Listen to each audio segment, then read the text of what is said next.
Hello friends, welcome to this lecture number 12 on the course on consumer psychology.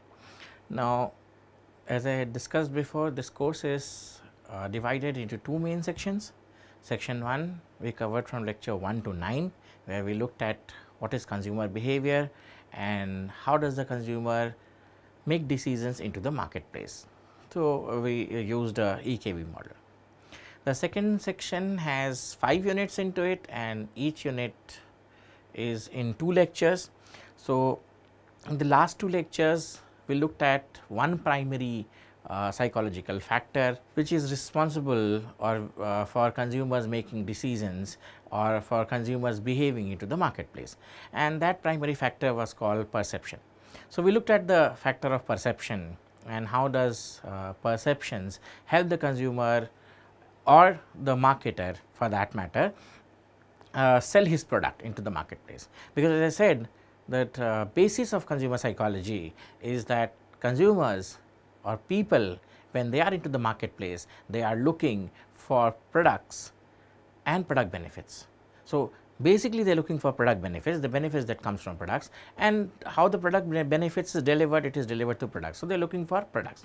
And why are they looking for products? Because there is a need that is generated and that need had to be addressed in a certain way, and so these products actually address their needs, address their wants and desires. So, quick recap of what we did in the last lectures. We looked at perceptions and we look at how does some factors of perceptions, for example, the idea of threshold, the idea of Weber's law, the idea of Lyman, absolute and differential Lyman, and the idea of product size, product attractiveness, all those factors which is product related factors, how do they shape the behavior of the consumer into the marketplace. So, that is what we were doing in the first lecture, that is lecture number 10. And further to that, we also looked at the role of consumer perceptions as such. So, there are some factors on the stimuli itself or the stimuli factors which affects perceptions or modulate the behavior of the consumer in the marketplace, and there are some subject related or basically consumer related factors, and so those factors are stimulus generalization, stimulus discrimination. So, how does the consumer discriminate between stimulus, what is the process of organizing stimulus, and so on and so forth. So, those are the factors that we looked into. Further to that, we also looked at perceptions in a more wider sense, and we extended our idea of perception into categorization of information, so analytical versus non-analytical categorization, heuristic categorizations, and so on and so forth. And we extended this a little bit into perceptions of price, perceptions of brand value, service quality, and so on and so forth in lecture number 11.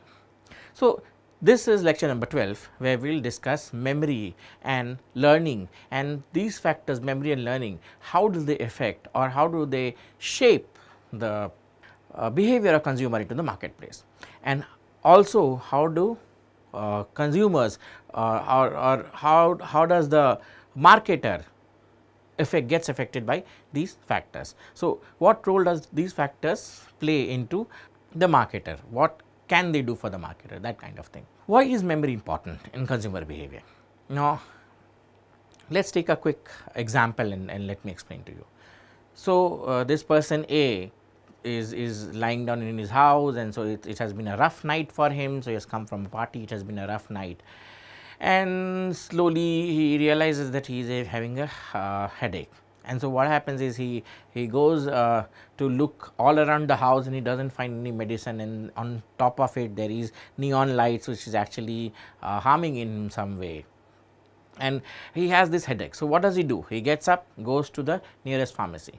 Now, in the pharmacy he searches for over the counter drugs and some of those drugs which will cure his headache, and he soon realizes that there are a number of brands which is there. So, what does he do in a situation like that? He trusts his memory.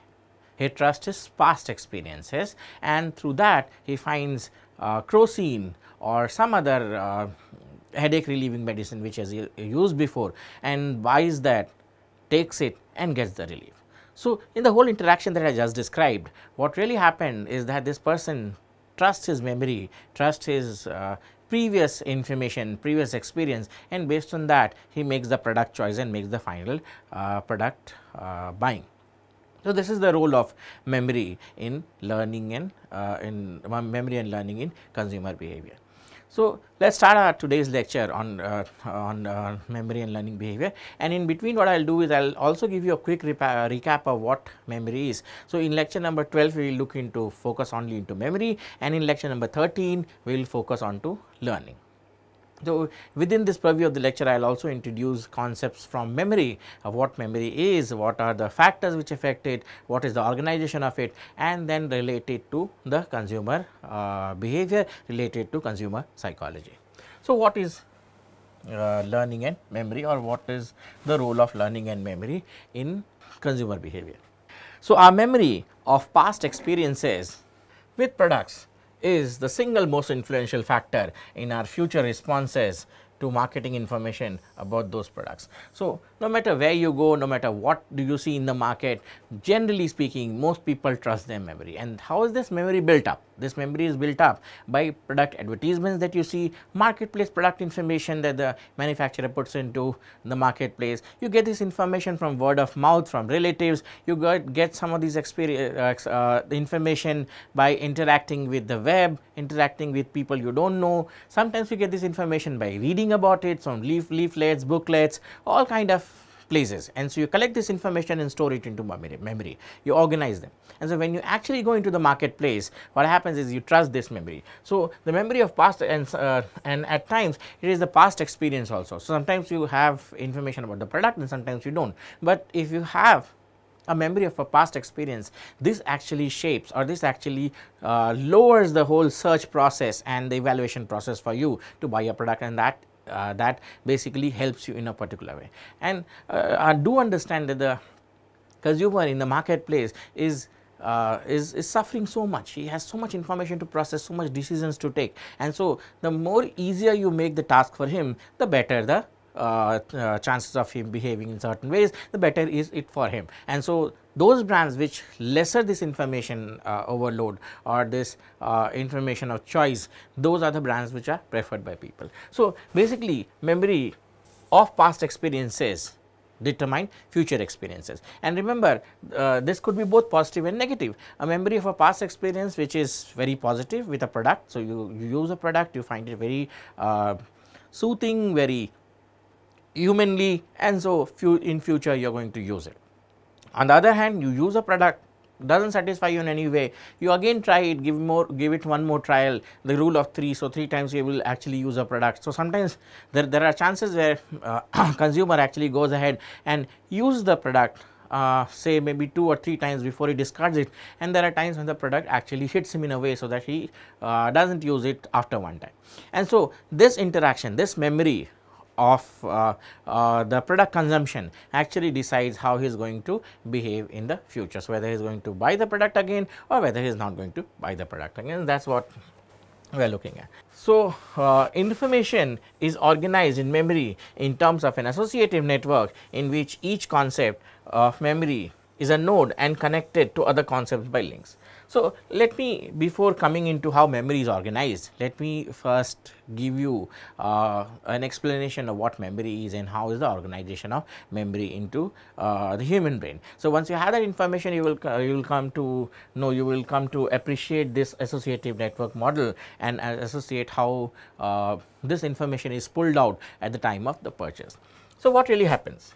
The human memory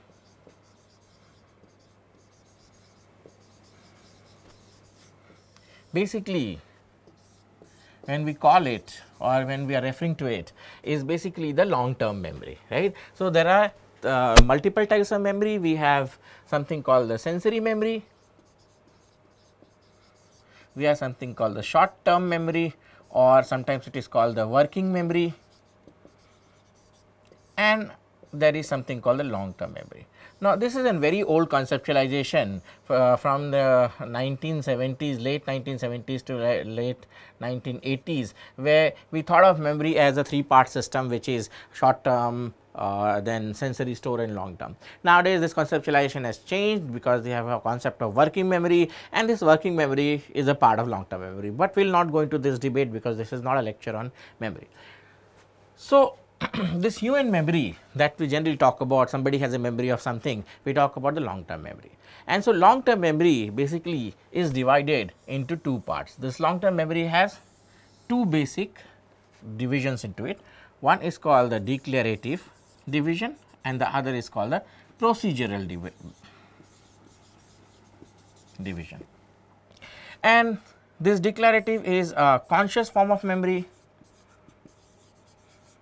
So, that kind of memory where you know you are doing something, searching for a particular product, right, that is or searching for a particular kind of information. When you are aware of what you are doing, when you are aware that you are or remembering an episode with a product, remembering an episode like a birthday, all these kinds of memory are declarative in nature, and because they are conscious in nature. What is conscious? What is the conscious part here? That you know that you are accessing the memory. On the other hand, you have the procedural kind of memory, which is a non-conscious form of memory. And so, what is non-conscious form of memory? Here what happens is that you are not aware of what you are doing. For example, riding a bike. So, if I ask you to tell me how to ride a bike, most people try, but they are not able to do it, because this is called muscle memory, this is called procedural memory. So, you know the procedures how it is done, but it is very difficult to explain it, and so the procedures are embedded somewhere and the procedures are carried out in a sequence. So, you are not consciously aware when you are doing it, but as soon as I make you consciously aware, then things go wrong. And so, there are two kinds of memory. So, since this lecture on consumer psychology has nothing to do with procedural memory and we do not have to focus on to it, we will just focus on the declarative memory. And so, this declarative memory is further divided into two parts. We have something called the semantic memory and something called the episodic memory. Right. So, two distinctions from the declarative memory itself, one is the semantic one, the other is the episodic one. And so, what is semantic memory? The semantic memory basically holds in itself knowledge, rules, facts, and so on and so forth. So, what is semantic memory? It holds in itself things like knowledge, the knowledge that the sun rises in the east, facts, 2 plus 2 is 4, rules, what should you do when the light turns red in a highway, when you are crossing a highway and when you come to a signal it turns out to be red, what does it mean? Signs and symbols, for example, a red plus, what does it mean? The study of semiotics, everything comes under the semantic memory. So, semantic memory is about hardcore facts, it is about knowledge, it is about information which is stored. And what other things about semantic memory? So, semantic memory is basically it's not fact related memory, it's not a episode related memory. Now, what do I mean by episode related memory? I will try and explain to you. So, if I ask you to spell an apple, to tell me about an apple. So, tell me about an apple if I give you this question, or tell me the spelling of apple. And so, most people will be saying A-P-P-L-E, and so this is the spelling of apple. And so, basically when you spell apple or when you spell orange or any other name by that matter, you do not actually think about the time when you learnt it for the first time. You do not think about those episode or that particular time when you learnt first about apple. You can basically output this knowledge, or you can basically tell me this knowledge without thinking about an episode or without thinking about a particular event which happened there. In contrast to this, the semantic memory is the episodic memory, which consists of episodes, right, or events. Your shopping experience in the mall.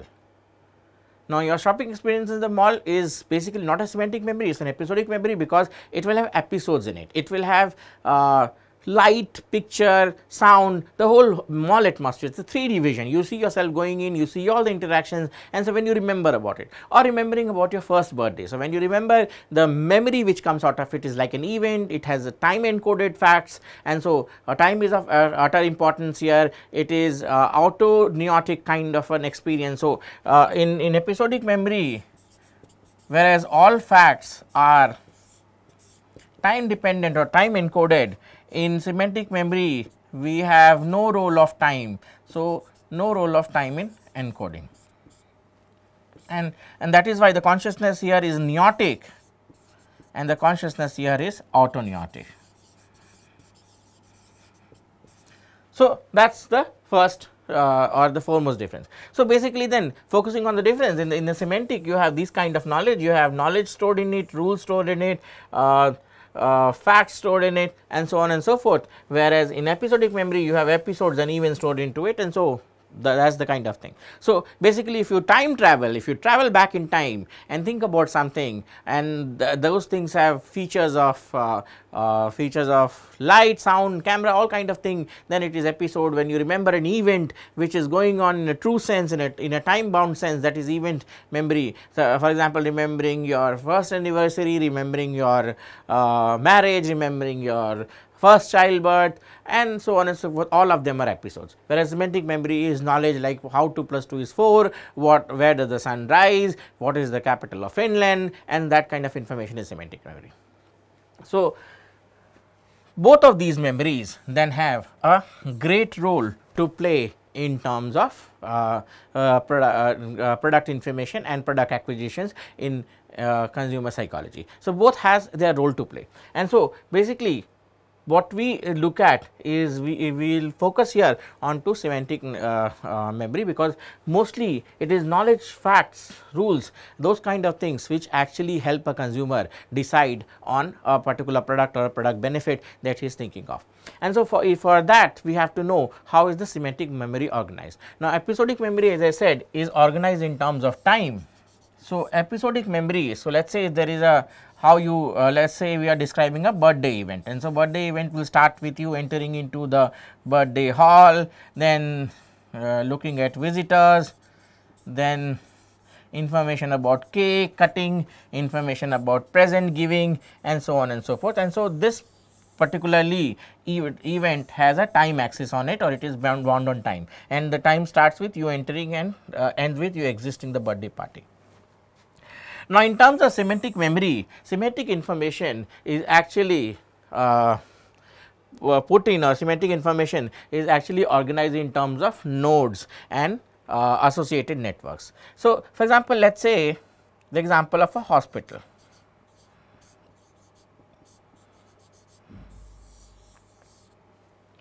How is this hospital linked? Now this hospital is something with which a person remembers. Now with it there will be several other nodes which are linked with this hospital. For example, this is medical related. So hospital is a place which is related to medical. Hospital is also a place where you see doctors. Hospital is also related to the idea of building. Hospital is also a place where is related to the idea of emergency services.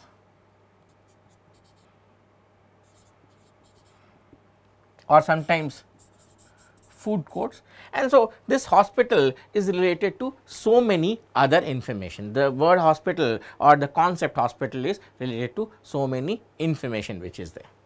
Let us see if I can explain you in a better way.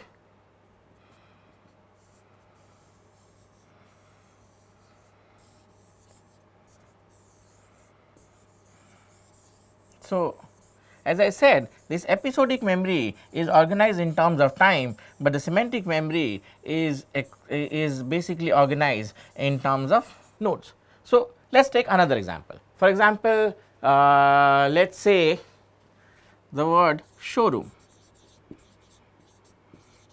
Now this showroom is a concept. This has a particular meaning, and this showroom is related to so many things. For example, this showroom is related to the concept of product. right. So, showroom is related to what kind of showroom it is. For example, let us say it is a it could be a fashion showroom, it could be electronic showroom. Showroom is also related to the concept of people. People work in showroom and so on and so forth. And so, showroom is also related to the idea of consumers. So, consumers come into showroom and they buy, and showroom is also related to the idea of marketer. Showroom is also related to the idea of transportation, transport. Showroom is also related to the idea of building.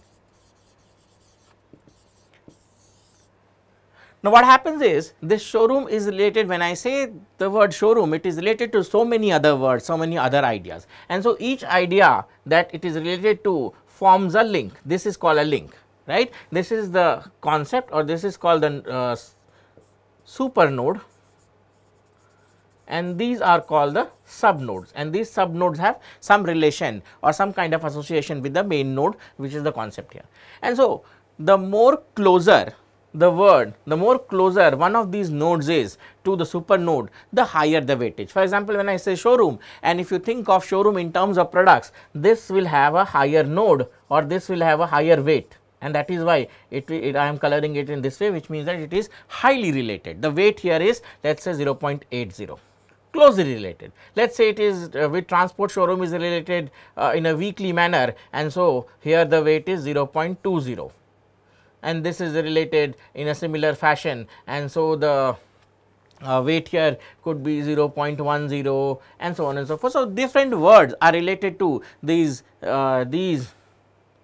central concept, these nodes are related to the central concept with a particular weight and particular node which is related to it. And what is it all about? It is all about the fact that when I say showroom, what all comes to your mind, and so it is related to so many different concepts, associated concepts, and these associated concepts carry a weight. The closer, the quicker you remember, or the more nearer you think and any of these words are to the showroom, the higher the weight it has. And so, that is the organization of semantic memory. So, semantic memory is then organized in this way, whereas episodic memory, as I said, is arranged in terms of time. So, that is a brief description of how memory really functions and what is the organization of memory. And so, coming back to the original lecture that we were doing. So, information is organized in memory in terms of an associative network, and as I said, that is the associative network. The idea of showroom is the associative network, because it has a central concept which is called the super node, which is related to sub other nodes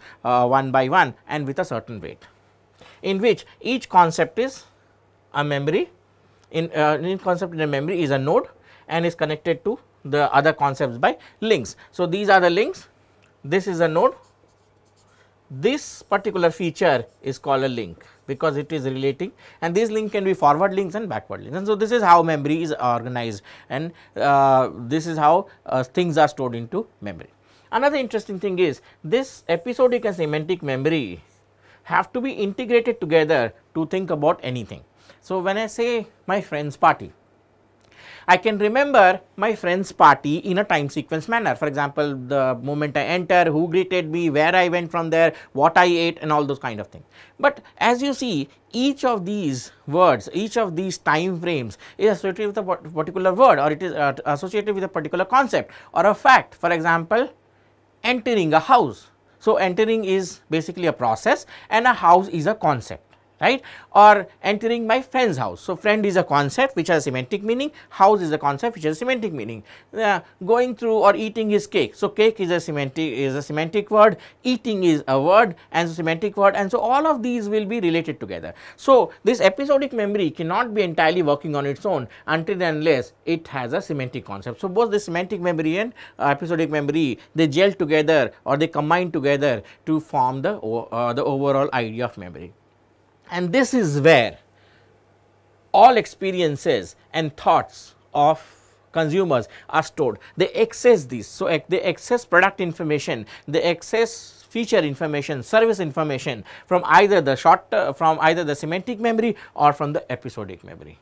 right. And so that is why the study of this is important, because either it is stored as a network or it is stored as a time dependent feature. So you can have for example, if you want, if you are doing an attribute based search, if you are looking at a product which can help you in pain relieving, right. So you want a medicine which helps you in pain relieving, and so several names will pop into, and you want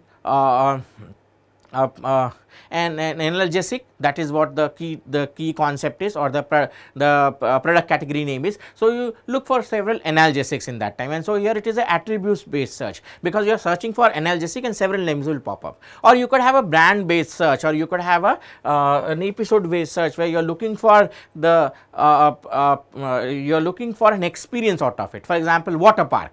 Now water park is not a product, it is not a attribute based search, because the water park has an experience with it, and so there are several things within the water park, the fun that you have, the kind of food that you eat, and people around, and so many other things. And so when you are thinking about a water park, what actually is happening is you are doing an episodic based, or you are doing a product or brand based search. That kind of a search is there.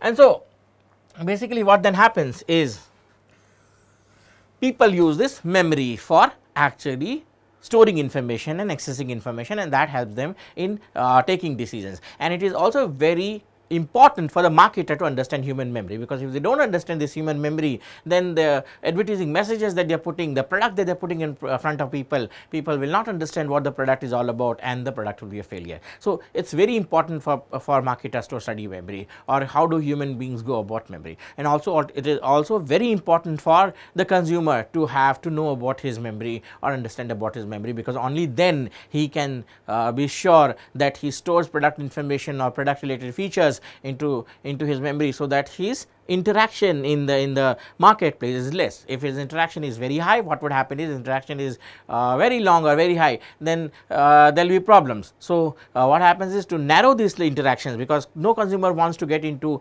unnecessary hassles into the marketplace. So he uses this memory. So storing episodes and scripts allows the organization of information in the memory in such a way that it can be easily retrieved when needed in appropriate situations. And so what happens is, one way of storing memory, so both ways of storing memory, either using the semantic network or the episodic network, actually helps consumers to retrieve information when needed. So they store information as episodes or scripts. Now scripts are basically, what are scripts? Scripts are a form of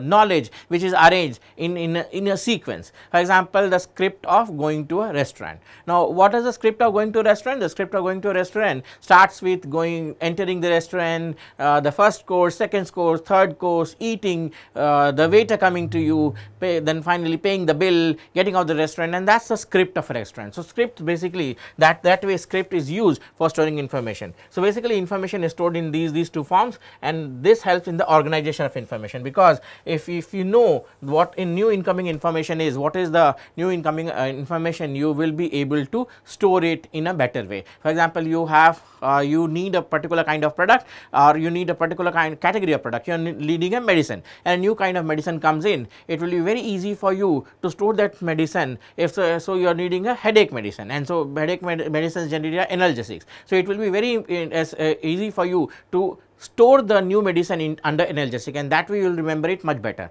because what you will do is you will store under analgesic, you will categorize that into analgesic in the semantic network, and then by using it, the experience which comes to it, you will store it as an episode, and so there are two links to it, and so it is easily retrieved. So how information is captured and stored in memory? What is the process of capturing information, market information, and what is the process of storing it into long term memory? So when information first enters the brain, it is captured by something called the sensory memory, right? And so where it may register for a little more than a sensation and may last for only fractions of a second. So as I said, or as I described to you previously, that the conceptualization of memory that was done in the early 1970s was in terms of something called the sensory memory. We have something called the short term memory, and we have something called the long term memory. And the idea was this sensory memory can take in information from the external world for a very brief period of time, and that is what happens when you go into the marketplace. A lot of information is fed onto you, a lot of information falls onto you, but you channel yourself, you use attention to channel yourself to look at only some of this information, and that is what is called sensory memory. So, that memory which captures all information from the marketplace for very brief period of time, fractions of second, is called short term memory. Now, this information, the short term information, or this memory, the all product information, all marketplace information which is falling onto you, is filtered by something called attention, and if it is and then it is transmitted to something called the short term memory. So, transmission from sensory memory, information is first analyzed and assigned meaning in short term memory. So, in short term memory what happens is, there is a lot of information. So, you have this marketplace information, and this huge marketplace information falls on people's sensory memory. Now, the sensory memory can store in a lot of information, it can store in a lot of information, but then this lot of information stays for a very brief time, and so there is something called a process called attention, which basically decides what information goes and what not. And so, in our terms, it will be what you want, your need will decide what information you want to go. So, you go into a marketplace, there is so many things which are being sold, right, but you then decide what you want to buy, and that is called filtering out, that is called attention, and then you look at only the relevant information. And when this relevant information goes from the sensory memory or is processed further, it goes into something called the short term memory, and the process here, that process of analyzing and assigning meaning to marketplace information, is basically transferring memory from the short term to the sensory, from the sensory memory to short term memory. And once information is rehearsed in short term memory, is transmitted to long term memory. For example, you go to the marketplace, you have a particular need to buy a particular product, you think, you look at that, you filter out all other information, just look at that particular product that is there, and then you maybe get more information about the product, start interacting with the product in a certain way, get involved with it and use it, like it, and that way it is rehearsed, the product information is rehearsed, or you ask more questions about the product, and the shopkeeper keeps on answering, and so the more rehearsal is done about that particular product, particular feature, particular service, and so on and so forth. And so, this information, when it is repeated, when a number of interactions is done, when a number of questions are asked, and the information is repeated in a closed loop, what will happen is, it will go to something called the long term memory, and this information will be stayed. Those information which is not rehearsed, so you see something attracts you in the marketplace, you go there, look at it, and then don't rehearse it and don't remember it, or don't ask questions about it, that information will be forgotten, it will be going away from a short term memory, it will not go to long term memory, and never remember it. And so, marketers have to be very sure that product information, that products, that services that they are providing should have that much power to capture the short term memory, and so it should be presented in such a way that should elicit rehearsals in short term memory, so that the information that they want, or the product related features that they want, get stored into long term memory, so that the next time when the consumer is in the marketplace, he remembers that this is what I am going to buy, and so he buys the product. So, quickly looking into what it is. So, this is the idea, the information enters through automatic attention into something called the sensory memory and operations, and from there it goes to short term memory, and then from elaborate rehearsal. There is two types of rehearsal, maintenance rehearsal and elaborate rehearsal. For example, information which is of very poor need to you, for example, things like restaurant names, right, or the idea that you have to take an elevator to the first floor and maybe an escalator to the second floor. Now, these kind of informations, or some product name, from some brand name, or some other information which you do not need to repeat every time, that is called maintenance rehearsal. But then certain restaurant name which is or certain food in a restaurant which has actually attracted you, or it has done something for you, it has served in a certain way. So, you attain meaning to it, you assign some kind of a meaning to it. So, basically the processing of information, as I said previously, that occurs through two different processes. There is something called maintenance rehearsal, and there is something called elaborate rehearsal. Now, in maintenance rehearsal, what we do is, any kind of information is just repeated as it is. So, for example, if I give you the word APPLE and I ask you to repeat it, you will keep on repeating the word APPLE, and that is enough for you.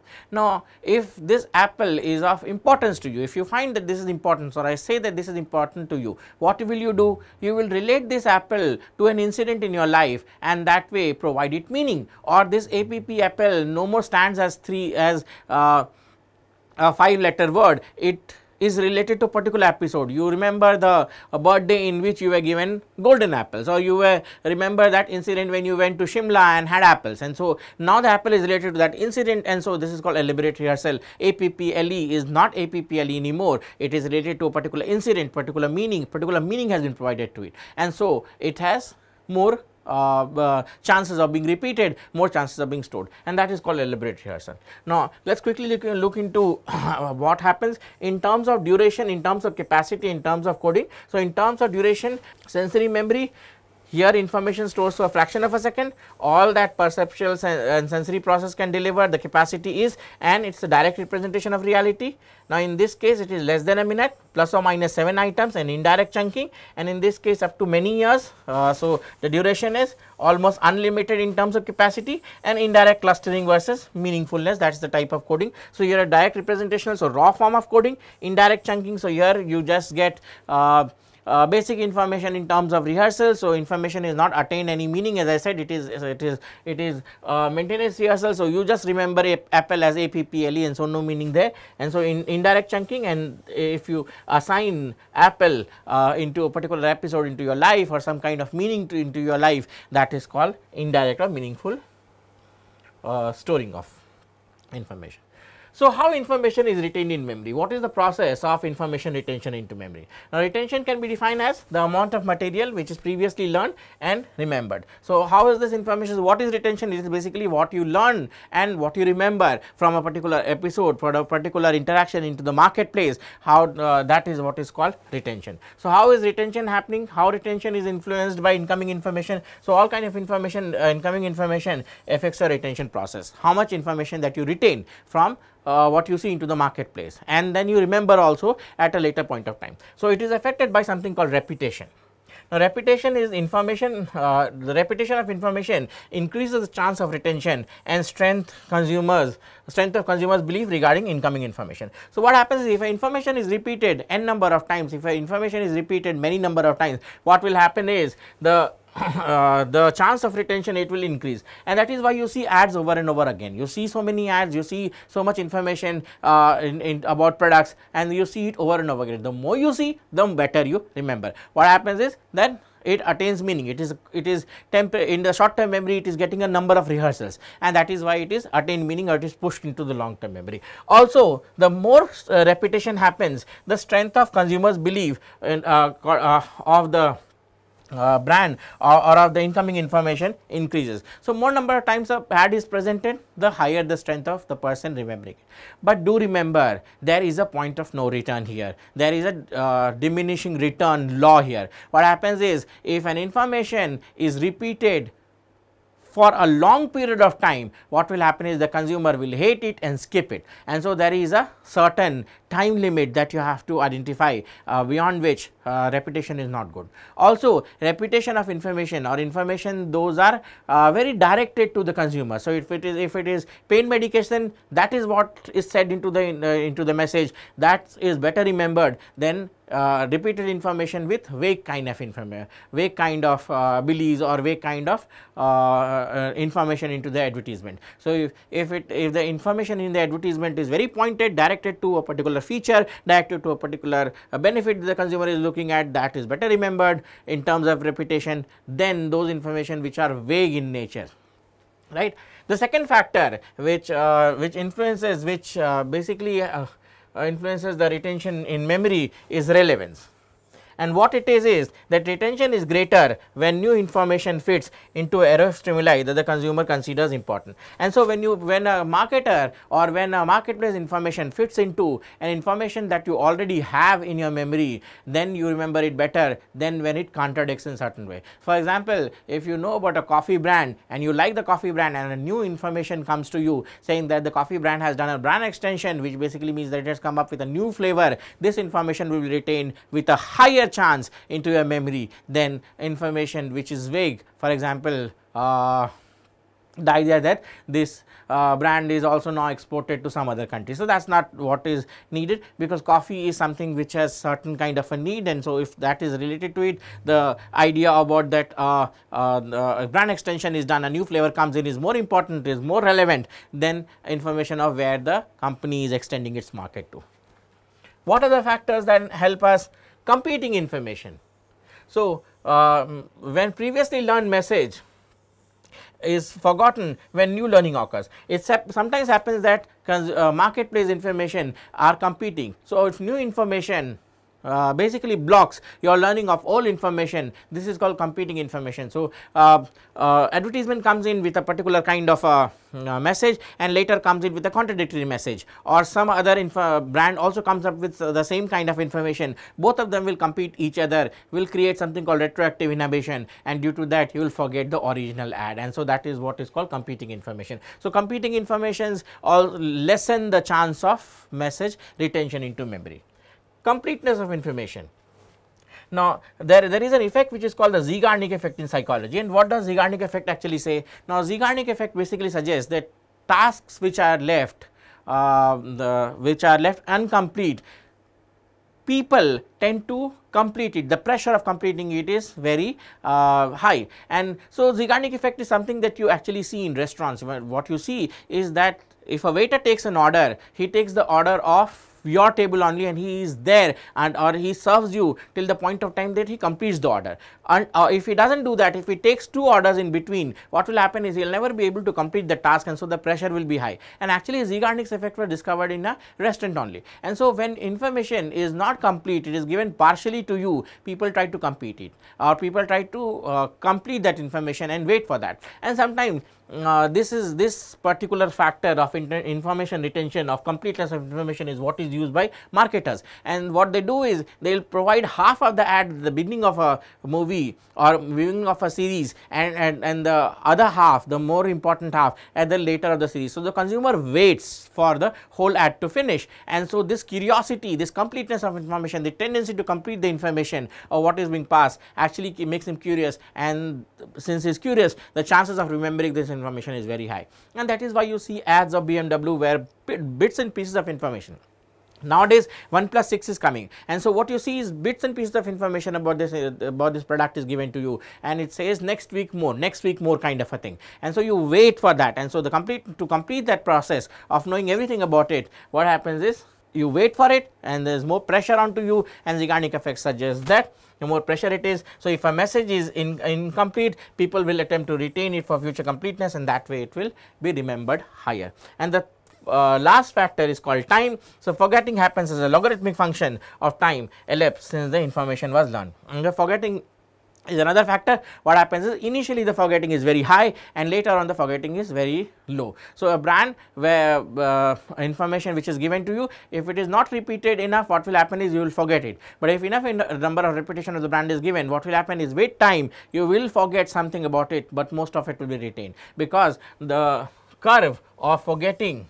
So, if this is the time axis, that curve of forgetting has a logarithmic function. So, it becomes asymptotic over here, and so in the initial first minutes, this is the time and this is the percentage forgetting. What you will see is initially the forgetting is very high, with the first 30 minutes or 1 hour the forgetting keeps on attaining a plateau, and then it becomes asymptotic to the x axis, which basically means that forgetting is no more after that. So, initially when you are learning a new product information, when a new information is added to, or new market information is coming to you, it should be repeated, so that this forgetting effect can be taken care of. How information is retained with memory? So, those were features related to the stimuli. Here there are certain features of the informant, the recipient, those are features of the incoming information which actually helps you in memory. So, retention is also influenced by information recipient. So, some factors of the information recipient, for example, consumer motivation.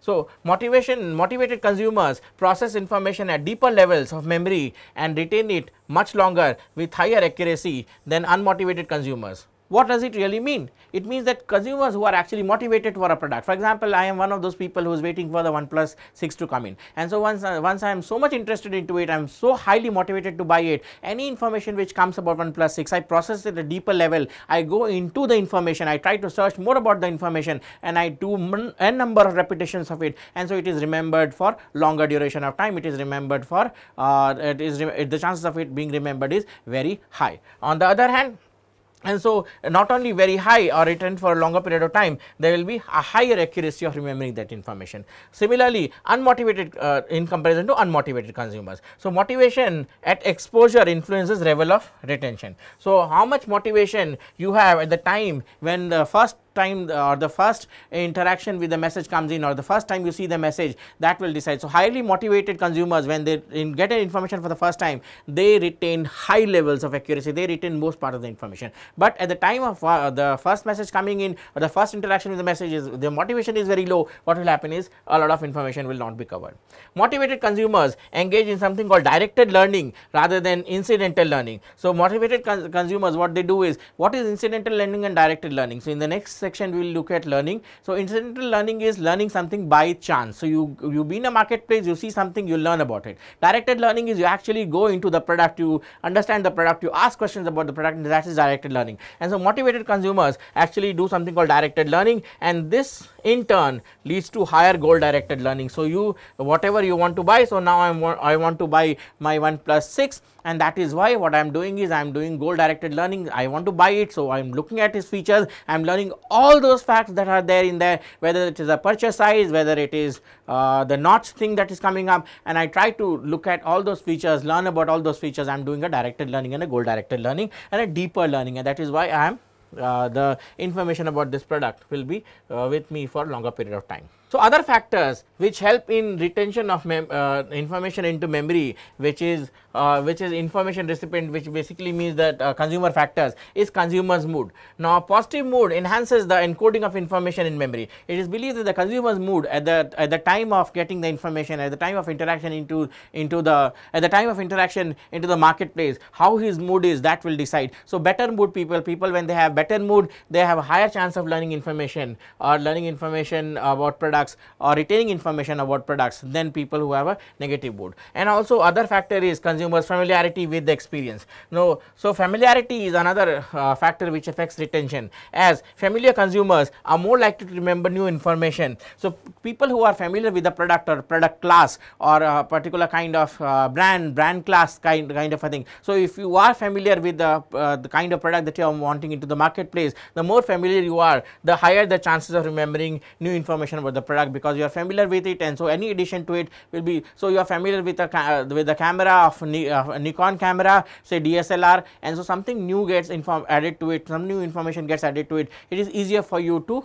attach this new information onto the older information which is there in memory. Also, familiarity improves memory organization, and what happens is, if you are familiar with a product, then it will be easy for you to organize the new information into your already stored semantic memory. And so, this basically this kind of organization, there are two kinds of organization which is there of new information in the marketplace. You have something called the attribute based. So, I have discussed what is attribute based. If you are looking for a product based on a particular feature, it is called attribute based organization. But if you are looking for a product based on brand based features, so if you are looking for a product from Nike, this kind of search or this kind of organization or this kind of storing of memory is called product based organization. So, several factors, consumers mood, consumers familiarity, and consumers motivation are several factors which actually help in retrieval of information. So, how is information retrieved from memory? How does the information retrieval happen from memory? Now, information retrieval happens in terms of retrieval queues. So, information retrieval is determined mostly by particular retrieval queues available at the time. So, more the retrieval queues or that you have at the time of when information is being retrieved, the higher the chances of you retrieving that information. What does it really mean? When you are into an experience, when you are into the marketplace, and when you remember some asking some questions about the particular product, then certain links are there or certain kind of facts are there. And so, for example, you are asking about a camera, and so when you are asking about the camera, certain other information he gives, for example, say that this camera is manufactured from Japan, and certain information, for example, it has a it is different from some other brand. Let us say if these are 2 or 3 links that he said to you, which was not related directly to the camera, but extra information which was there. Now, the chances, the more the chances that you remember these extra information, the higher the chances that at a later point of time you will have this retention of memory, or you will be able to remember this memory or retrieve this information from memory. So, more number of cues, and cues are like locks, cues are like keys to locks. The more number of keys that you have, the better the chances for opening the lock. That is what it is. So, any information whenever it is stored, so any information that I am storing, all related facts to it, all related additional facts to it are act as retrieval queues. And as explained before, these retrieval queues have a weight of their own. The closer a retrieval queue is to the actual information, the higher weight it has. Now, interference from competing queues. What can happen is, if 2 queues are the same type, if 2 information or 2 additional information for a bit of information, for a bit of memory that you have are same or similar in nature, they compete with each other and cause some kind of a forgetting or interference. So, for example, if you are looking at the toothpaste and 2 toothpaste offer you the same kind of herbal information which is there, they will compete with each other and you will forget the actual brand. And so, sometimes this is used by marketers as a technique for you to forget your original brand. So, interference from competing queues, marketers can inhibit the consumer's ability to recall information on competing brands from memory. So, what the marketer can do is he can play this trick around, can create interference, can provide similar information about competing brand, and that will interfere with the original memory that you have or the product brand that you are trying to buy. And since there is too much interference, what you will do is you will do the simplest task of getting the first product which is available to you. So, a marketer who does not want some other product to be sold, he will put his product there and actually put information which is competing to that information. So, both information to your favorite brand, and so what you will do is, when there is too much competition, forgetting will happen, there is too much interference, and so you will select the brand which is available in front of you, and that is one way of retrieving information from memory.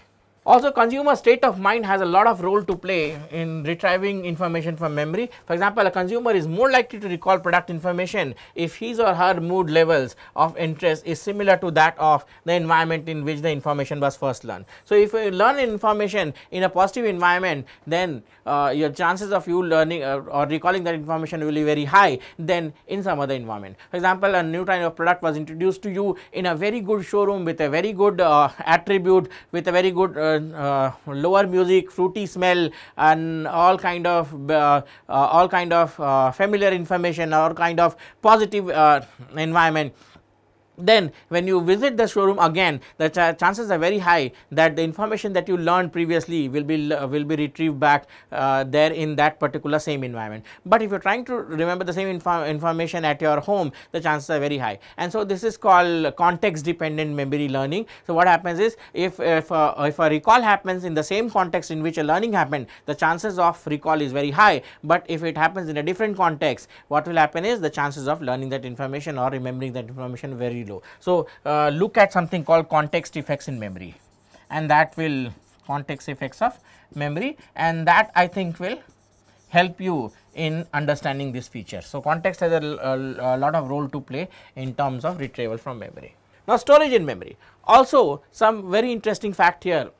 Information which is numerical. So, how is information, product information or marketplace information stored into the memory? So, recall of numerical coded information is better than verbal information, and that is one reason your number plates has both digits and as well as letters onto it. Now, letters, if you know, are 26 in number, whereas digits are from 0 to 9 digits, right? And so, remembering 0 to 9 digit is easier than remembering 26 different letters, because 26 different letters will have 26 factorial types combinations, but here only 9 factorial type, or not even 9 different versions of the letters are there. And so, what happens is, letters which are numerical in number, it is easier to remember, and so facts when presented in terms of number. Let us say a consumer puts facts, for example 30% off. Now, it is very easy for you to remember that product has 30% off, but if saying if this information is presented to you in a verbal format, saying that a lot of 1/3 of the information, or not even 1/3, let us say that some part of the thing is off, or that kind of a verbal information is given to you, or even this information 30% off is written to you rather than the word 30% rather than it, if I write 30% off, the chances are 30% off, the chances of you remembering this information will be very low. Also, what happens is storage in memory happens in terms of surface level processing.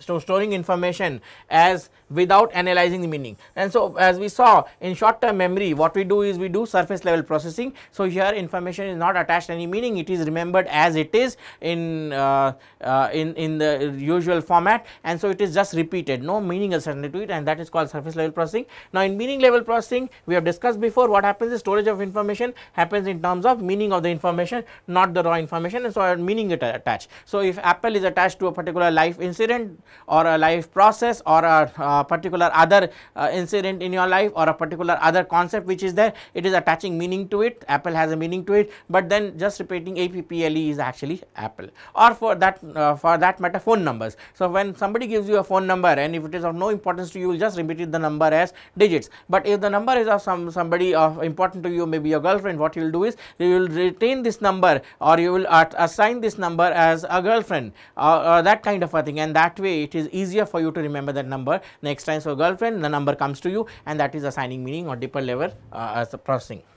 Now, consumers should be encouraged to process advertising information with meaningfulness, and so what marketers should do, what product manufacturers should do is they should encourage people to remember information or to store information with meaning in their memory, because if meaning is attached, then there are higher chances of retrieving that information, because the process will be no more surface level, but it will be more of meaning level information. Now, another interesting thing that happens into the marketplace is memories can be artificially reconstructed, and at times memory can actually be artificially reconstructed in the marketplace. So, there is something called a phenomena called imagination inflammation, and what happens in this, when recently generated images become accessible in mind, people forget the source and retain the new images, overshadowing images from the past, and this is called imagination inflammation. So, when a new information or new image is added to some other image which is there, and people become something called source confusion happens. What is source confusion? People forget where they actually learned about that information, where they learned about that image, where is that image related to, what brand it is that related to. So, if people suffer from source confusion, or while doing something called source monitoring, people are not able to locate images or locate that source from where the information comes in, newer images take place of the older images, and due to this overshadowing of images from the past happens. And so, what happens is, when people are not able to source locate an information, the new information retains, or new information writes off the older information and or overshadows the old information, and something called imagination inflammation or imagination inflation happens. Also, consumers post experiences can be overshadowed by advertising messages. And so, what can happen here? Let us say that you went to a restaurant, you went to let us say the Pizza Hut, and when you eat the pizza, you did not find it that much compelling, you did not find it that much interesting, and so you decided not to visit it again. But when advertising was put forward, when a new advertisement was put forward, in the new advertisement what happened is a pizza was shown to you with Pizza Hut, and so on top of it, it was cheese that was shown to you, it was cheese flowing from all sides, all kind of new information was put to you, and when this information is repeated n number of times, what happens is that you somehow forget the original experience, and this is called memory reconstruction. So, what the marketer has done is he has reconstructed your memory. What he has done is newer information is added to it, and so you start believing that Pizza Hut is a good house, although your experience into the marketplace suggests that you did not like Pizza Hut, but since this information, this bombarding of new information, this bombarding of the cheese and flowing onto the pizza, and this new information which is put onto you from the marketer through advertising onto your head, now you start believing, or you reconstruct your original memory into believing that Pizza Hut is a good place for having pizza. And so, that is another interesting thing that can happen into the marketplace. Now, what we did in today's lecture is that we looked at what is human memory. First of all, we decided, or we dwell on the factor that how is memory important for consumer behavior. What is the role that memory has in consumer behavior? And I explained to you the organization of human memory, and we looked at how memory is retained, memory is stored, and memory is retrieved. What are the process of retrieval? And so what these process, each process one by one, and each factors one by one, how they actually influence the behavior of consumer into the marketplace. What role do they play in terms of consumer in the marketplace? Now, not only from a consumer point of view, we also looked at from the advertiser point of view what they can do, what they can learn from the way in which memory is organized, from the way in which human memory is conceptualized, or the way in which human memory is working, what can happen. Additionally, we look at some of these factors, recipient based factors as well as information based factors, which help us in storing, in retrieving, and in processing features and or information into the marketplace. And lastly, we looked at something called a new item, which is called artificial reconstruction of memory. So, what can a marketer do to basically reconstruct a memory, to reconstruct an experience, to do imagination information in the marketplace, so that the consumer forgets the original information, original bit of information, and learns a new part of information as such. Now, in the next lecture that we are going to do, we will look at something called learning. We will look at factors of learning, and we will also see how this learning is connected to memory, and what factors of learning actually helps the consumer make better decisions to the marketplace, and how does learning help the manufacturers to put their information into the marketplace, so that this information is worthwhile to the consumer, and how does learning as a whole, as a cognitive process, as a psychological process, basically modulates consumer behavior into the marketplace and decides consumer behavior. So, this is for now in today's lecture. Thank you.